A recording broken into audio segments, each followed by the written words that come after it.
ẹ̀sìnmọ̀ ní tó gbé wa níbi o ìbò tó kù ní agbára olúwa Yewa Àwórì àdìtì Yewa tó jẹ́ pé ó dá gájíá àwọn tó ń sọ pé Yewa Àwórì ò lé èèyàn ìsọkúsọ yìí àfi ká fi hàn ọlọ́run lè bàbá wa ṣe pé alọ́mọ tó dáa wọ́n pọ̀ jaburata lọ́pọ̀ káàkiri ọmọ wa tó dáa ní Yewa Àwórì òláṣẹ wa wípé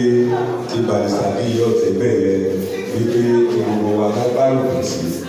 ní sátidé ètò ń bọ̀ lọ́jọ́ mọ́kànlá lẹ́yìn sátidé ọ̀túnla ló jẹ́ tẹ́lẹ̀ wọ́n ti wá ṣùgbọ́n ìjọ mẹ́wàá lẹ́yìn ẹ̀ ṣe tó bá dúró ẹ̀yìn ní bàbá wa àtòyìn ránṣẹ́ ọ̀la àwọn tí ilé ìṣẹ́ yín náà ní o ẹ̀yin ló ní nǹkan o ẹ jọ̀ọ́ ẹ bá wa jáde dáadáa kẹ́ ẹ bá wa dìbò fún ẹgbẹ́ orí àmì bọ̀ mí lọ́wọ́ kí n bọ̀ ẹ́ lọ́wọ́ ká lè fi ṣe oríire ìdí ẹ̀ tó gbé wa débí nìyẹn o àti ọmọ yín Rotimi tó fẹ́ lọ sí House of Assembly.